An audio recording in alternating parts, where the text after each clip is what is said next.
The internet was founded on the concept of several independent networks of varying architecture, beginning with the ARPANET as the first packet switching network, and rapidly expanding to include packet satellite networks, ground-based packet radio networks, and other networks. Today, we will be talking about the history of the internet and how it has evolved.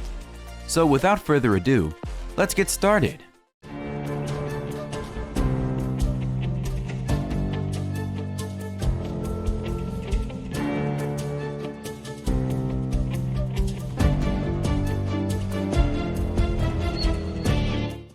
It is hard to attribute the development of the internet to a single person, as one might assume for such a vast and ever-changing technology. The internet was created by hundreds of trailblazing scientists, programmers, and engineers, each of whom pioneered new features and technologies that eventually blended to become the information superhighway we know today.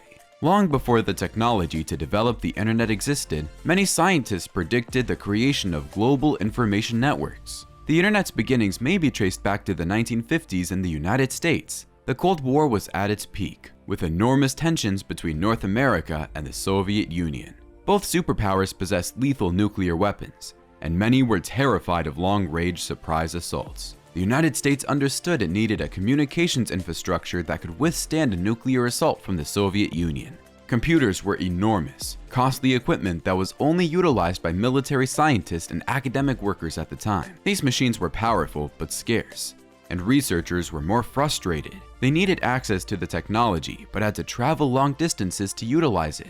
Researchers began experimenting with time-sharing to overcome this problem. This meant that users could concurrently access a mainframe computer via a number of terminals, although having just a fraction of the machine's true power at their disposal. Because such systems are difficult to use, several scientists, engineers, and organizations have investigated the feasibility of a large-scale computer network. ARPANET, or the Advanced Research Projects Agency Network, created the first functional prototype of the internet in the late 1960s. ARPANET, which was first supported by the United States Department of Defense, employed packet switching to allow several computers to interact on a single network. In the 1970s, scientists Robert Kahn and Vincent Cerf created the Transmission Control Protocol, an Internet Protocol, or TCP/IP, a communications architecture that established rules for how data might be sent between numerous networks. ARPANET adopted TCP/IP on January 1st, 1983.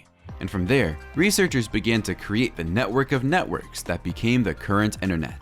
Between 1986 and 1987, the network grew from 2,000 to 30,000 hosts. People were increasingly utilizing the internet to communicate messages, view notes, and swap files. However, extensive computing expertise was still required to call into the system and utilize it efficiently. And there was no agreement on how papers on the network should be structured.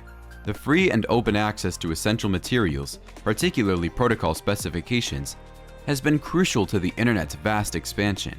In the University Research Committee, the beginnings of the ARPANET and the internet fostered the academic tradition of free dissemination of ideas and outcomes. However, the old academic publishing style was too stiff and too sluggish for the dynamic interchange of ideas required to build networks. When computer scientist Tim Berners-Lee established the World Wide Web in 1990, the online world took on a more recognizable form. While it is sometimes mistaken with the internet, the web is just the most common way of accessing material online through web pages and hyperlinks. The web aided in popularizing the internet and was a critical step in building the massive treasure of information that most of us now access on a regular basis. The release of the Mosaic browser in 1991 introduced the web to a new non-academic audience, and individuals began to learn how simple it was to construct their own HTML websites. As a result, the number of websites increased from 130 in 1993 to over 100,000 at the beginning of 1996. By 1995, the internet and the World Wide Web had become established phenomena, with over 10 million global users using Netscape Navigator, the most popular browser at the time. The internet's common generalized protocols have allowed it to be easily modified and extended into many different aspects of our life. The internet influences everything, from our daily lives, the opportunity to read newspapers from all over the world, for example, to the way research and cooperation are carried out. The internet has changed three important aspects of communication, and these have resulted in profound changes in the way we socially connect with one another: the speed of information, the volume of information, and the democratization of publishing, or the ability of anyone to publish ideas on the web. Social networking has brought about one of the internet's most significant and revolutionary shifts. We can now see what all of our friends are doing in real time thanks to Twitter. We can consider the opinions of complete strangers who may never write in traditional print thanks to blogs. And we can find people we haven't talked to in decades thanks to Facebook, all without making a single awkward phone call. Although the term social media currently appears to be associated with websites like Facebook and Twitter, it is useful to evaluate all of the ways a social media platform influences the internet experience. Since its start, the number of internet users has increased dramatically. As a result, the number of computer networks that are linked has increased at an exponential rate.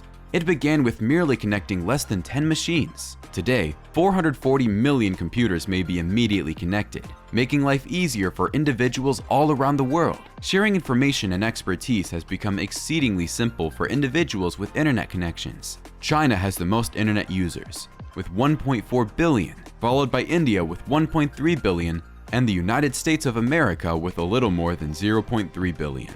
The internet is morphing into something new. The word metaverse is just a clever rebranding of cyberspace. The term metaverse refers to the combination of virtual reality, augmented reality, and online places. In other words, the digital worlds. The metaverse does not yet have a clear concept of what it comprises, but its impending presence may be observed from two primary perspectives. First, the growing amount of time people spend in digital environments, as well as the significance individuals place on their digital activities, show a desire for a more completely integrated digital world. Second, many technological companies' big expenditures and public declarations about their willingness to join in shaping the metaverse indicate that it will exist more completely soon. When it's finished, Wired contributor Kevin Kelly said, "Our physical reality will merge with the digital universe." Facebook's recent decision to alter its name to Meta demonstrates how seriously this big corporation takes its efforts in this direction. In turn, the metaverse has the ability to fully connect people's physical and digital lives. Both of these technologies have the potential to significantly alter how societies work, with early adopters benefiting the most. Thank you for watching the video. Please like the video and subscribe to our channel. Hit the notification button on your way. See you next time.